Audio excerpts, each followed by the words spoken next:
Hello class 12. Today we are going to begin discussions on atoms and nuclei. To begin the discussion on atomic structure, we'll go back to the older theories of atomic structure. So the first theory that we are going to discuss is J.J. Thomson's plum pudding model. It was proposed by Thomson that atom is a sphere of positively charged matter with electrons embedded in it, just like plum embedded in a pudding. So this first theory has a drawback. In fact, it has many drawbacks. So the failure of the Thomson's model, the points were where it could not explain the origin of several spectral series in case of hydrogen and other atoms. Okay. And the second failure is it failed to explain the large angle scattering of the alpha particle in Rutherford's experiment. So it has been observed that hydrogen atom is showing spectral lines, emission lines and absorption lines that we will discuss in later part of this chapter, that what is emission spectrum and absorption spectrum. So there are certain emission and absorption spectrum which was not explained by this plum pudding model. And secondly, Rutherford along with his associates Geiger and Marsden, he carried out experiments on alpha particle scattering. Now we'll switch to this one. This observations on alpha particle scattering was not explained by this plum pudding model, so this was not accepted. Okay, now we'll move on to Rutherford's alpha particle scattering. So we have a alpha source here. It was targeted on gold foil, and the scattering angles and the number of alpha particles scattered was detected. Okay, at which angle what number of alpha particles were scattered, that arrangement has been made, and the experimental observation has been graphically represented here. The number of alpha particles scattered has been plotted along y-axis, and the scattering angle, at which angle this number of particles were scattered, has been plotted along x-axis. And what we get from the graph is we can see that the number of alpha particles scattered maximum nearly equal to 0 degree. That means most of the alpha particles go undeviated, and as we go to the higher angle, nearly 180 degree, very few alpha particles are scattered. So most of the alpha particles go undeviated, and few alpha particles are scattered through by 180 degree. Okay, now what conclusion do we, what is the conclusions of Rutherford's model of atom? Rutherford's model of atom says an atom consists of a very massive central core. Okay, so first from this part, as most of the alpha particle goes undeviated, that proves that most of the atom is hollow inside, and as few of the alpha particles are scattered by 180 degree, it concludes that there must be a small space inside the atom which must be positively charged, and whole of the positive charge is concentrated there. So Rutherford's conclusion, the most important conclusion of Rutherford's theory, is the presence of nucleus. Number one, the presence of nucleus. Number two, the nucleus is present in a very small space at the center of the atom. That space, that is the conclusion of the Rutherford's alpha particle scattering experiment. So let us sum up Rutherford's alpha particle scattering experiment, the conclusions, and this is one question that comes in the ISC examination. So what are the points you have to write? Most importantly, you have to say the keywords are atoms are hollow inside, most of the space is hollow, and positively charged, presence of positively charged nucleus concentrated at the center. Atom is hollow, positively charged nucleus at the center. This is the most important conclusion. Then the next other conclusions are the size of the nucleus is very small as compared to the size of the atom, and electrons revolve around the nucleus in various orbits such that just the planets revolve around the sun. Okay, now the Rutherford's experiment also concluded that magnitude of positive charge in the nuclei is different for different metals, and it also gave information regarding the extension of the positive charge, and Coulomb's law hold for the atomic distances also. These are the conclusions we get from the Rutherford's theory. Most important conclusion of Rutherford's theory is the most of the space inside the atom is empty and the whole of the positive charge of atom is concentrated at a very small place called nucleus. Okay? From the Rutherford's alpha particle scattering experiment, we can estimate the size of the nucleus also. We'll consider here the alpha particles which suffer 180-degree reflection. So as the alpha particles are emitted from the source, they possess kinetic energy. As they approach the nucleus, there is a repulsive force due to the nucleus, and the repulsive force increases, and slowly the kinetic energy gets converted to potential energy. At the point when it suffers deflection, the whole of the kinetic energy gets converted to potential energy. Okay, so now we can try to estimate this distance of closest approach. So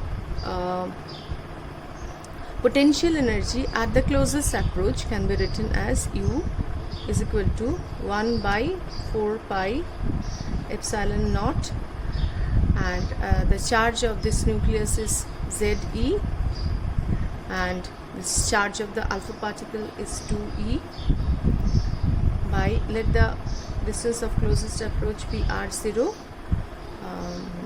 so is equal to 1 by 4 pi epsilon naught 2 Z e square by r naught. And if the initial kinetic energy of the alpha particle be k, then we can write that as whole of the kinetic energy gets converted to potential energy, we can write that k is equal to 1 by k is equal to u at the distance of closest approach is equal to 1 by 4 pi epsilon naught 2 Z e square by r0. So from here, if the kinetic energy of alpha particle is known to us, the velocity and mass of the kinetic of the alpha particle is known to us, from this equation k is equal to this, we can find out the distance of the closest approach. r0 is equal to 1 by 4 pi epsilon naught 2 Z e square by k. Okay. Now we'll discuss the limitations of Rutherford's atomic model. According to the electromagnetic theory, as an accelerated charged particles must radiate electromagnetic energy, and in this case electrons are revolving around the nucleus. As electron revolves around the nucleus, it is accelerating towards the center. As it is accelerating, it emits electromagnetic radiation.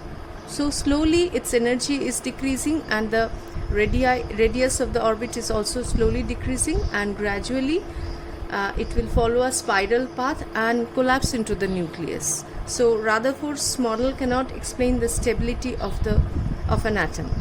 And second limitation here is, as the electrons are continuously emitting energy, the energy emitted, that is the emission spectrum, is continuous. But what we get to see in case of hydrogen and hydrogen-like atoms, it emits discrete line spectrum. So Rutherford's model cannot explain these two things. Now, accepting Rutherford's model of atom as well as Planck's quantum theory, Bohr proposed an atomic model to explain the spectra emitted by hydrogen atom. Bohr's model is called the planetary model of atom. It's based on the following postulates. First, there was nuclear concept, which was put forward by Rutherford.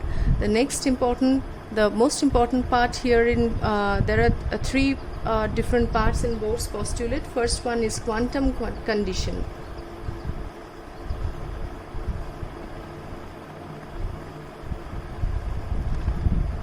So this says electrons, as it revolves around the nucleus, it cannot revolve in any orbit. Only certain possible circular orbits are allowed. Okay, electrons can revolve, are permitted to circulate only in those orbits in which the angular momentum of an electron is an integral multiple of h by 2 pi. That is, it is allowed to move in an orbit where the angular momentum L is equal to mvr is an integral multiple of n h by 2 pi, where you have to mention this here, n is equal to 1, 2, 3 and so on, where L is the angular momentum, m is the mass and v is the speed of the electron. Next comes the stationary orbit, the concept of stationary orbit.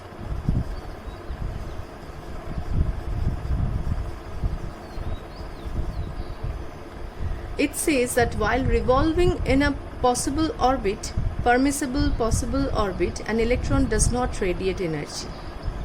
These non-radiating orbits are called stationary orbits. So first part is the quantum condition, second one is the stationary orbit, concept of stationary orbit, and third one is called the frequency condition.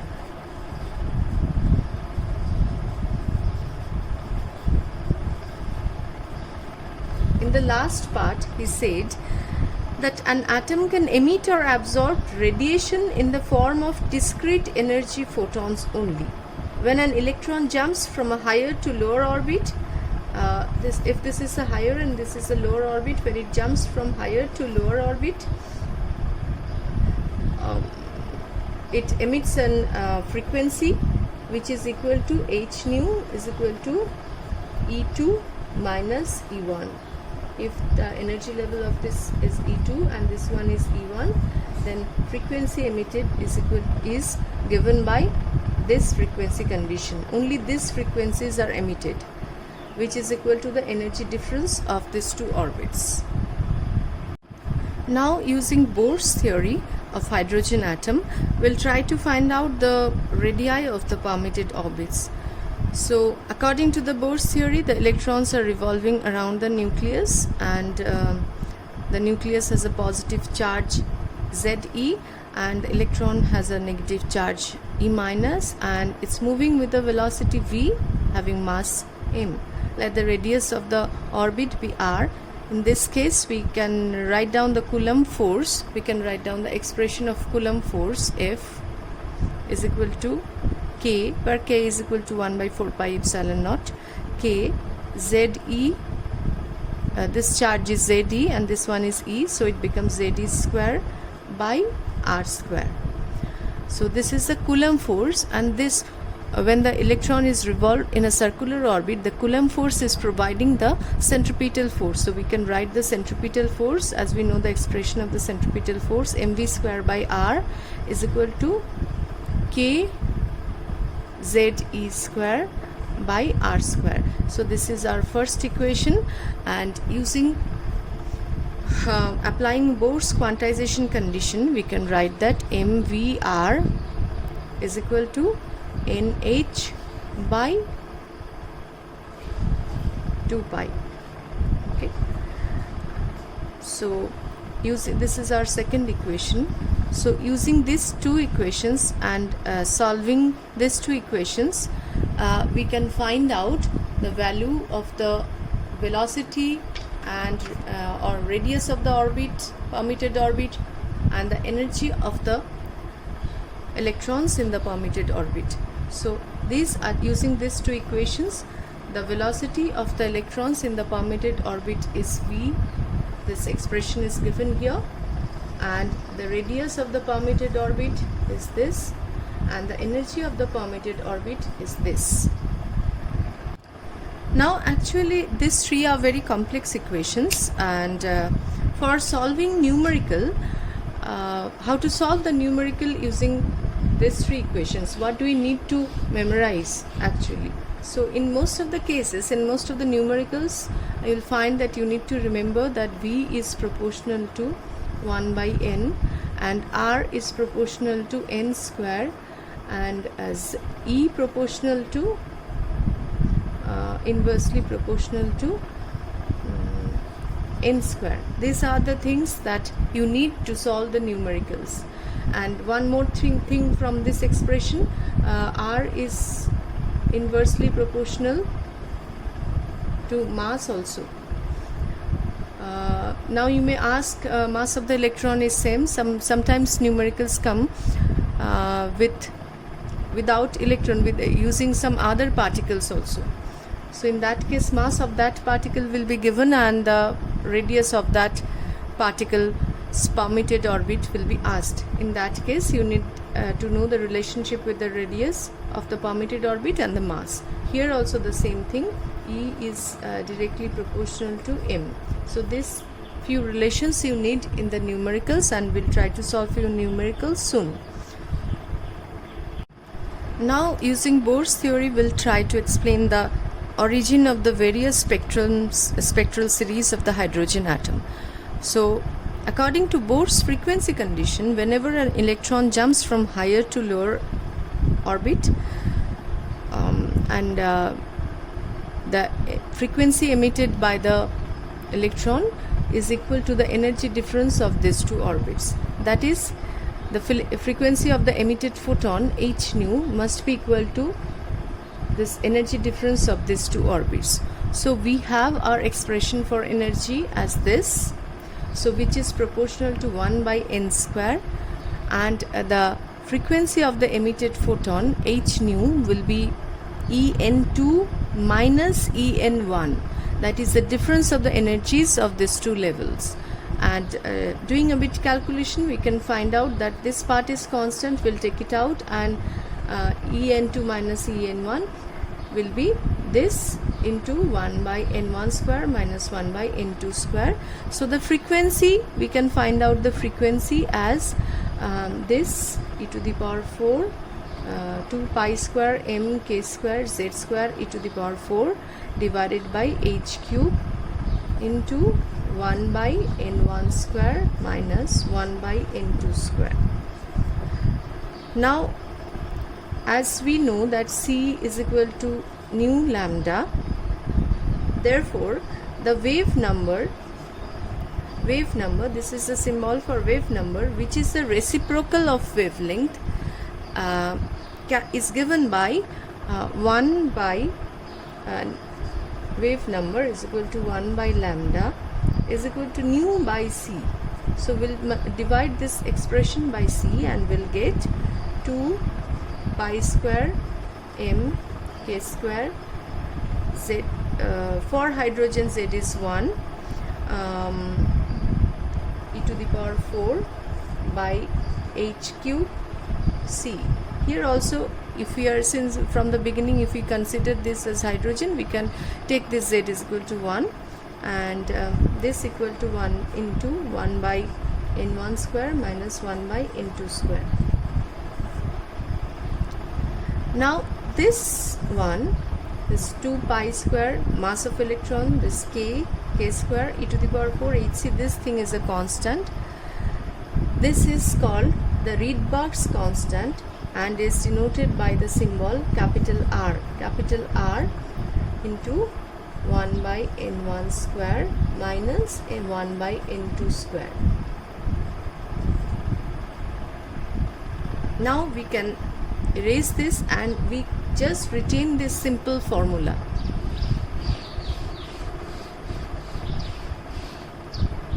So 1 by lambda is equal to R 1 by n1 square minus 1 by n2 square, and this value of r is equal to 1.0973 into 10 to the power 7 meter inverse. Now this formula for the spectrum of hydrogen atom indicates that radiation emitted by the excited hydrogen atom consists of certain specific wavelengths only, which depends on the values of n1 and n2. So now we will talk about the different series of hydrogen spectrum. First series is named as Lyman series. Number 1, Lyman series. So here the quantum condition is the electrons must jump to n1 is equal to 1. If the electron jumps to n1 is equal to 1 from n2 is equal to 2, or it can be n2 is equal to infinity also.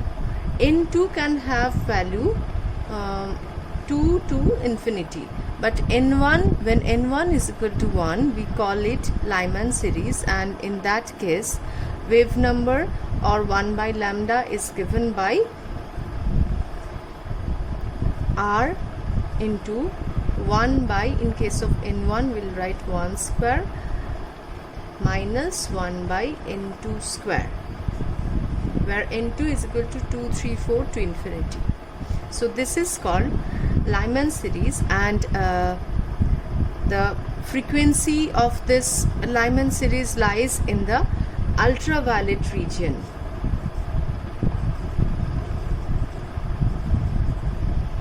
Okay, now the next series is Balmer series. Number 2 is Balmer series.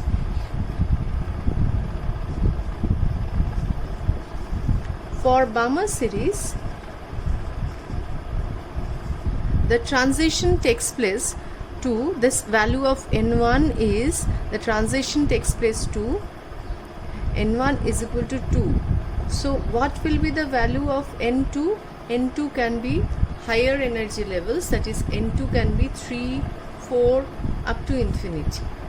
So what will be the expression for the wave number?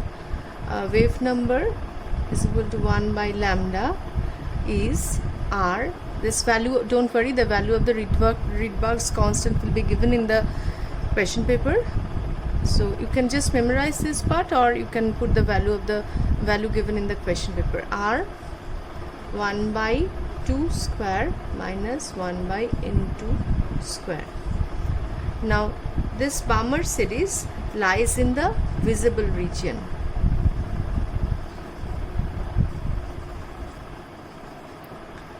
Now the next series, third one,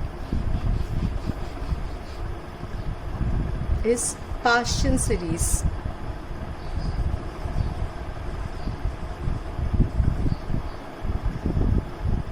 For this, n1 is equal to 3, transition takes place to n1 is equal to 3, from n2 can be 4, 5 up to infinity, and the expression is given by nu bar is equal to 1 by lambda is equal to r 1 by 3 square minus 1 by n2 square.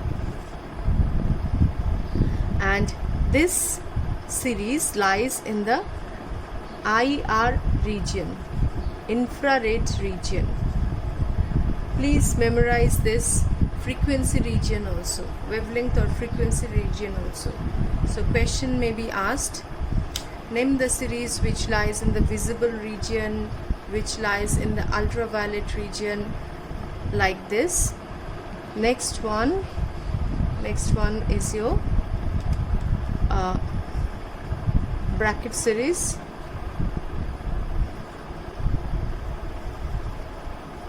Here there is double T, unlike your bracket, it comes with a single T.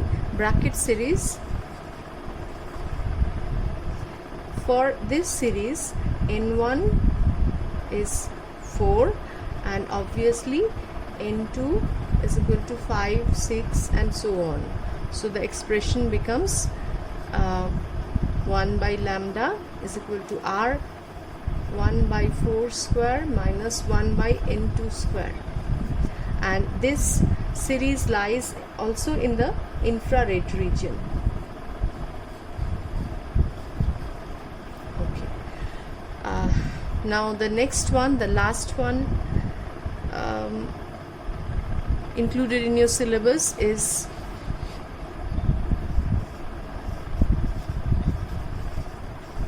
this one, and for this series n1 is equal to 5 and n2 is equal to 6, 7 and so on up to infinity, and the expression becomes for the wave number becomes this equal to r 1 by 5 square minus 1 by n2 square. And this series also lies in the infrared region. Okay, so one more thing to add here, in this spectral lines, when the transition takes place from n2, when the n2 is equal to n1 plus 1, and from this value of n2, if the transition takes place to n1, this line is called alpha line. And if in the transition n2 is equal to n1 plus 2 and the transition takes place to n1, obviously this will be called beta line and so on, alpha, beta, gamma lines. Like in case of the Lyman series, as we know that transition takes place to n1 is equal to 1 and n2 can have value 2, 3, 4 and so on. If the transition is taking place from n2 is equal to 2 to n1 is equal to 1, then this line is termed as Lyman's H alpha line, and n2 is equal to 3 to n1 is equal to 1, this is Lyman series H beta line. Okay, now we have Balmer series H alpha line, H beta line and so on. Now let us now recapitulate few things which we have discussed. So first of all, we need to remember that radius of an orbit is directly proportional to n square, and radius of an orbit is inversely proportional to mass of the particle which is revolving. In case of electron, mass is constant, but if in the question it is asked instead of electron 200 times more mass is revolving, what will be the radius of the orbit? So you need to remember this relation, and we'll try to solve few numericals also. Now velocity is inversely proportional to n, and energy, for energy E is inversely proportional to n square, and energy is directly proportional to mass. Now as we are talking about energy, one important thing that we must discuss, that from this formula, from the first formula we discussed, this mv square by r is equal to k z e square by r square. So from this formula, this centripetal force, equating the centripetal force with the Coulomb force, we can get this value of the kinetic energy as mv square is equal to kz square e square by r. So the kinetic energy k is given by mv square by 2 is this. Now what is the potential energy? Potential energy is given by U is equal to k q1 q2 by R.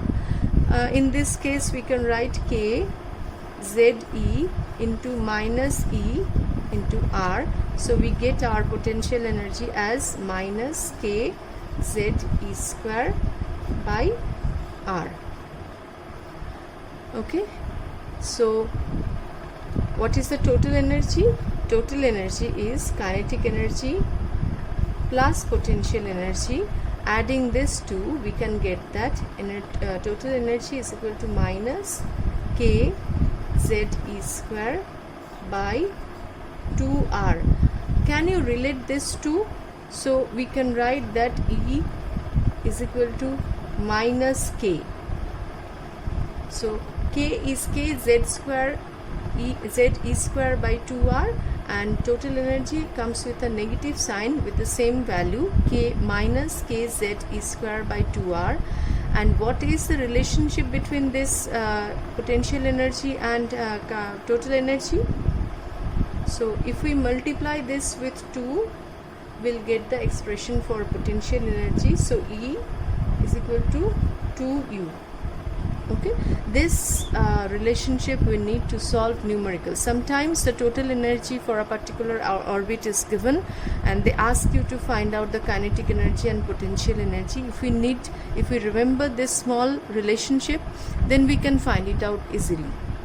Okay, now we will move on to the most important part, that is the energy level diagram for emission spectrum and absorption spectrum of hydrogen atom and its various spectral series, like we discussed Lyman-Balmer series, etc. We'll try to understand how to draw the diagrams of emission and absorption spectrum and what are the things that you need to remember for board exams. Okay. Now for the first one, if they ask you to draw the energy level diagram or emission spectrum or absorption spectrum, first thing you need to remember is to draw the energy level properly. Okay, so as we know, the first energy level we can find out, the first energy level of hydrogen atom is given by E1 is equal to minus 13.6 eV. And the second energy level E2 is equal to E1 by in general En is equal to E1 by n square. So E2 is equal to minus 13.6 eV by 2 square is 3 minus 3.4 eV. E3 third energy level is equal to, we can find out, minus 1.51 eV. E4 is equal to minus 0.85 eV, and so on.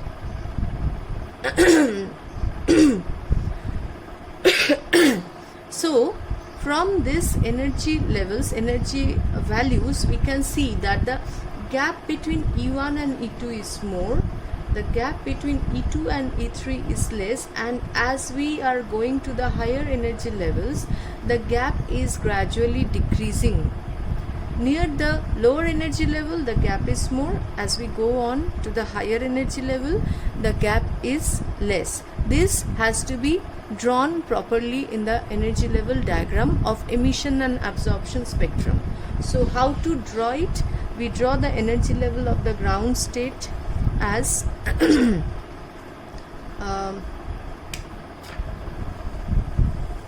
this. If we take this as E1, E1 is equal to minus 13.6 eV.